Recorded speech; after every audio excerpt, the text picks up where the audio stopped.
students. Welcome back to our English class. We are reading London, a poem which was written by William Blake. Yesterday we saw introduction of the poet. Today we are going to start the poem. The introduction to the poem was seen by us yesterday. As you know, the poem was published in 1794 in his collection of poems, Songs of Experience.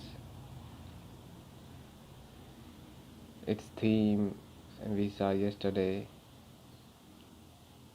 So let's begin. Though we completed the first stanza yesterday, but I would like to repeat the stanza once more. I wander through each chartered street, near where the chartered Thames does flow, and mark in every face I meet marks of weakness, marks of woe. The poet or the speaker is wandering in the streets of London, and those streets are chartered. Chartered means by issuing charters they have been chartered. उन पे कानून पारित किए गए हैं, so they are chartered in one sense, and in another sense they are chartered in the sense of dirty. Some critics say that William Blake also used word dirty for chartered. Later on he changed it to chartered. And he is wandering near the Thames River, and everywhere he sees the person or the citizens of the city, they are all sorrowful, they are full of sorrow, and they are very weak. So here he sets the tune and setting of the poem. It reveals that which pathetic condition or sorrowful condition the Londoners are surviving. They are not happy. They are very sad, and those marks of sadness can be seen on their faces. ये पहले stanza में है. Let's move on to the second. In every cry of every man, in every infant's cry of fear, in every voice, in every band, the mind-forced manacles I hear. While the first stanza sets up the tune of London, the second stanza gives some insight into speaker's melancholy feeling towards the people he watches who were passing by. The speaker reveals that from the cry of the newborn infant to the cry of full-grown man, he hears the mind-forced manacles. This gives insight into his despairing view of mankind. The manacles that are shown here are actually shackles or some kind of chain that keeps a person imprisoned.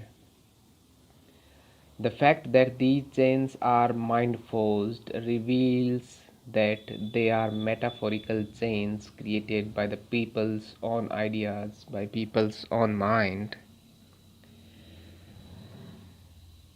The use of word ban reveals that these manacles are placed there by society or by the government. A ban, of course, is a restriction given by law.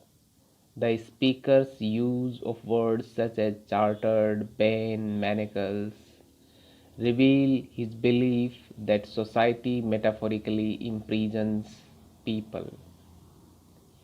Here the oppressor are the government of England and the aristocratic industrialist. They are the oppressors. Suddenly it becomes apparent that the thoughts, pressures, and ideals of society are under scrutiny here. William Blake uses a figure of speech anaphora here in this stanza. Anaphora is a figure of speech in which words are repeated at the beginning of successive lines or clause or phrases with a variation. So here you can see this is the use of anaphora. In every cry, in every infant's cry, in every band. So with slight variation he uses here anaphora. He wants to emphasize that everyone living industrialist and rich people is sad in London. He wants to emphasize this fact. So simply if we uh, repeat the analysis of the stanza, it can be like this. William Blake or the speaker says that leaving only industrialist, government personnel and high class society, everyone is sad in London. Every man is crying, every poor man is crying, every infant that is born in poor people's hut are crying. And in every voice we can hear about the ban or the charters or the prohibitions that were imposed on them by the government. We can see them. And the last phrase, the mind forced manacles, we can see here the prohibitions or the psychological oppression of those people, because these prohibitions or these bans or these manacles are mind made. They are not from the outward. People have been made so slave type that they could not think beyond something their bans. लोगों को इतना गुलाम या इतना उनको मानसिक रूप से प्रताड़ित किया गया है कि वो बाहर की सोच ही नहीं सकते। वो उनके दिमाग की बनाई हुई सीमाओं के भीतर ही वो जैसे अपना जीवन यापन कर रहे हैं। माइंड फोर्स्ड मैनिकल्स यहाँ साइकोलॉजिकल ऑपरेशन या जो साइकोलॉजिकली बनाई हुई दीवारें हैं उनके लिए यहाँ पे यूज किया गया है। Let's move on to the third stanza. How the chimney sweepers cry, every blackening church appalls, and the hapless soldiers sigh, run in blood down palace walls. In this stanza of London, the speaker digs even deeper into the reasons for his feeling towards humanity. He implies that the shackles worn by the people and inflicted by society have some disastrous results. He begins with the chimney sweeper. The chimney sweeper was one of the poorest of the society. His life expectancy was threatened because of his line of work. He was constantly dirty and sick. Those of the lowest class were forced into this kind of work in order to provide for their families. Then the speaker criticizes the church, calling it blackening and claiming that even the church appalls at the chimney sweeper. Often, the chimney sweepers were just children. They were small enough to fit down the chimneys. These children were often orphaned children, and the church was responsible for them. This explains why the poet ties the chimney sweepers with the blackening church. In the third stanza, speaker or William Blake is continuing his idea and he is presenting the sorrowful picture of chimney sweepers. At that time, industrialization had begun in England, and there were industries all over London, and there were chimneys in the houses as well as in the industries, and for cleaning those chimneys children were hired, and who can be those children? Those children were poor children, basically orphan children who were under the custody of the church.